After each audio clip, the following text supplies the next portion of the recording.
دھوکے کی معافی نہیں ہے میرے نزدیک، اور کسی اپنے کے دھوکے کی بالکل بھی نہیں۔ وجدان دور کھڑے ہوئے ہیر کے چہرے کو دیکھتے ہوئے اپنی محبت کی شدت اور اپنی اسی محبت کی آتش دونوں واضح کر چکا تھا۔ ہیر خاموش سی بت بنے ہوئے کھڑی اس کی باتوں کو حیرانگی سے سن رہی تھی۔ میں عام انسان نہیں ہوں ہیر، جو محبوب کی بے وفائی پر مجنوں بنے گلی گلی پھروں گا۔ میری محبت آتش ہے جس میں میں بھی جلوں گا اور میرے ساتھ ساتھ میرا محبوب بھی۔ اگر محبت کرنے کی سزا مجھے ملے گی تو برابر اسے بھی ملے گی۔ وجدان کا ایک ایک لفظ ہیر کو اپنے لیے موت کی دھمکی لگ رہی تھی۔ اب اسے اپنی محبت میں ہونے والے انجام کا سوچ کر ابھی سے ڈر لگنے لگ گیا تھا۔ سکندر اپنے آفس میں بیٹھے ہوئے اپنی کرسی سے ٹکائے ہوئے اپنا رخ کھڑکی کی طرف موڑے ہوئے، وہ کھڑکی سے باہر کھلے نیلے آسمان کی طرف دیکھتے ہوئے امیمہ کو سوچنے میں مصروف ہوا پڑا تھا۔ وہ اسے سوچنا نہیں چاہتا تھا، لیکن دماغ سے وہ باہر نکلتی تو سکندر کسی اور بات پر غور کرتا۔ جانے کون ہو تم، کیوں میرے دماغ میں ٹھہرنے لگی ہو امیمہ؟ بتاؤ، میرے دماغ میں، میرے خیالوں میں تمہارا میری زندگی میں آنا تمہیں تمہاری بربادی کے راستے پر لائے گا۔ یہ سکندر آسمان کو دیکھتے ہوئے سوچتا ہے۔ ڈیول کیس کی آواز پر سکندر فوراً سے جھٹکا کھا کر پلٹ کر دیکھتا ہے۔ سکندر کا اسسٹنٹ بڑی بڑی آنکھیں کیے اسی کی طرف دیکھے جا رہا تھا۔ سکندر سے دیکھتے ہوئے غصے میں اپنی کرسی کو لات مار کر کھڑا ہوتا ہے اور اسسٹنٹ کو گردن سے پکڑ کر سیدھا دیوار سے پن کرتا ہے۔ میں نے تمہیں کہا تھا مجھے اس نام سے مت پکارا کرو یہاں پر، سمجھ نہیں آتا ہے تمہیں؟ سکندر اس کی گردن پر اپنی گرفت مضبوط کرتے ہوئے کہتا ہے۔ سکندر کی گرفت اتنی سخت تھی کہ سامنے والے کا منہ لال سرخ ہو گیا تھا۔ اس کی سانسیں اکھڑنے لگی تھیں، اس کی سانسیں رکنے ہی لگی تھی۔ وہ سکندر کا ہاتھ پکڑ کر اسے روکنے کی کوشش کرتا ہے، پر سکندر اس وقت طیش میں آئے اسے غصے میں گھورتا رہتا ہے اور گرفت بڑھاتا جاتا ہے۔ اسسٹنٹ کی حالت مزید بگڑتی ہوئی دیکھ کر سکندر اسے پیچھے کی طرف پھینکنے والے انداز میں زور سے جھٹک دیتا ہے۔ اسسٹنٹ سیدھا زمین پر منہ کے بل جا گرتا ہے۔ اگر آئندہ تم نے یہ غلطی دوبارہ کی تو میں تمہیں زندہ نہیں چھوڑوں گا، اور یہ بات تم جانتے ہو، جو میں کہتا ہوں میں کر کے دکھاتا ہوں۔ سکندر زمین پر گھٹنوں کے بل بیٹھے ہوئے اسسٹنٹ کو دیکھتے ہوئے بولا، سوری چیف، آئندہ نہیں ہوگا۔ اسسٹنٹ کھانستے ہوئے زور زور سے سانسیں لیتے ہوئے کہتا ہے، البرٹ تمہارے لیے بہتر یہی ہوگا۔ سکندر الٹے ہاتھ کی پہلی انگلی سے وارن کرتے ہوئے غصے میں دیکھتے ہوئے کہتا ہے، جی چیف۔ البرٹ سکندر کے سامنے کھڑے ہوتے ہوئے کہتا ہے اور کھڑے ہو کر اس کی طرف USB بڑھاتا ہے، جو حقیقت میں ایک فائل تھی۔ بظاہر USB، پر وہ ایک ڈیٹیکٹنگ ڈیوائس بھی تھی جو کسی بھی کمپیوٹر اور لیپ ٹاپ میں انجیکٹ کرتے ہی اس کا سارا ڈیٹا کاپی کر لیتا ہے۔ اس میں لیول پرل کے لیپ ٹاپ کا سارا ڈیٹا ہے۔ لیپ ٹاپ کا سارا ڈیٹا ہے۔ آج نیو یارک سے ڈائمنڈ امریکہ ایک ٹرافی کے ذریعے لائے جا رہے ہیں۔ البرٹ اپنے گلے پر ہاتھ رکھ کر اپنی گردن کو مسلتے ہوئے کہتا ہے، ڈائمنڈ کس کے ہے؟ سکندر USB لیے اپنی کرسی کی طرف بڑھتا ہے، اسے کھینچ کر اس پر بیٹھ کر USB میں ایک چھوٹا سا لگا ہوا بٹن کو ڈیٹا کی ورڈ کرتے وقت آن کرتے ہیں، اسے بند کیے وہ اپنے لیپ ٹاپ میں لگاتا ہے۔ ڈائمنڈ لیوز کے ہے۔ اس کے ہاسپٹل میں ایڈمٹ ہونے کی وجہ سے اس نے ڈائمنڈ چائنا بھجوانے سے بہتر یہاں منگوانے لگا۔ یہاں لانا بہتر کیوں لگا ہے اسے؟ سکندر USB لگائے فولڈرز کھول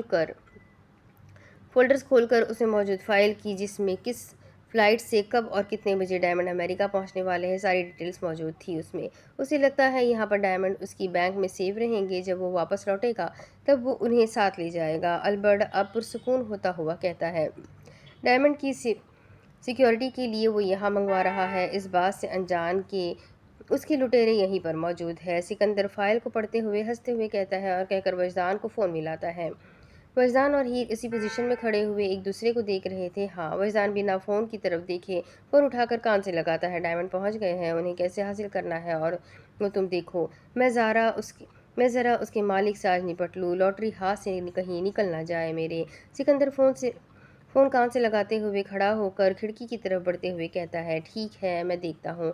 وجدان ہیر کو دیکھتے ہوئے وہ دو ٹوک لہجے میں کہتے ہی فون کاٹ دیتا ہے۔ فون بند کرتے ہی وہ اپنے قدموں کو دروازے کی طرف اٹھاتا ہے اور کچھ قدم ہی آگے گیا تھا، وہ کچھ قدم ہی آگے گیا تھا کہ جاتے جاتے وہ رک جاتا ہے۔ ہیر وجدان سے نظر ہٹا کر اپنا منہ دوسری طرف کیے وہ اپنے آپ کو پرسکون کرنے کی کوشش کر رہی ہوتی ہے کہ وجدان پلٹ کر لمبے لمبے ڈگ بھرتا ہوا ہیر کے پاس آتا ہے۔ اس کا چہرہ اپنے ہاتھوں میں پکڑ کر وہ اس کے ماتھے پر اپنی لب رکھ دیتا ہے۔ مجھے کچھ کام ہے، میں جا رہا ہوں، تم اپنی پریکٹس مکمل کر کے ڈرائیور کے ساتھ واپس گھر چلی جانا، وجدان کہہ کر ایک بار پھر سے ہیر کے ماتھے پر بوسہ دیتا ہے اور لمبے لمبے ڈگ بھرتا ہوا ہال سے باہر نکل جاتا ہے۔ ہیر وجدان کو دیکھتے ہوئے اپنے بالوں میں ہاتھ پھیرتے ہوئے اپنا رخ دوسری طرف موڑتی ہے، جو جیسے ہی اپنے آپ کو ڈریسنگ ٹیبل کے شیشے میں دیکھتی ہے تو اس کی نظر اپنے لاکٹ پر پڑتی ہے جس کی ہلکی سی روشنی جل رہی تھی اور بجھ رہی تھی۔ ہیر جلدی سے پلٹ کر اپنے چاروں طرف دیکھتی ہے اور جلدی سے الماری سے اپنے کبرڈ میں سے اپنے کپڑے لیے واش روم میں دوڑتے ہوئے جاتی ہے۔ کیا ہو گیا ہے؟ کیوں بار بار کال کر رہے ہو؟ ہیر کان میں چپ لگاتے ہوئے غصے میں کہتی ہے۔ کب سے فون کر رہا ہوں، اٹھا کیوں نہیں رہی ہو تم؟ نک اپنے کان میں چپ لگائے ہوئے وہ بھی غصے والے انداز میں ہوٹل کے اندر داخل ہوتے ہوئے کہتا ہے۔ کیا ہو گیا ہے؟ ہیر اپنے کپڑے شیلف پر پٹک کر ہیر اپنے دونوں ہاتھ شیلف پر رکھ کر بیزاری سے پوچھتی ہے۔ ڈائمنڈز امریکہ پہنچ گئے ہیں۔ نک ہوٹل کے دروازے میں انٹر ہو کر وہیں سے ہوٹل میں چاروں طرف نظر گھماتے ہوئے ہیر سے کہتا ہے۔ ڈائمنڈ پہنچ گئے ہیں؟ ہیر تجسس جستجو سے اپنے آپ کو شیشے میں دیکھتے ہوئے چہرے پر مسکراہٹ سجائے ہوئے پوچھتی ہے۔ ہاں پہنچ گئے ہیں، میں اپنے ہوٹل میں پہنچ گیا ہوں۔ تم بھی ابھی اور اسی وقت ہوٹل پہنچ جاؤ تاکہ اپنا کام مکمل کر کے جلد از جلد میں ڈائمنڈ لے کر واپس نکل سکوں۔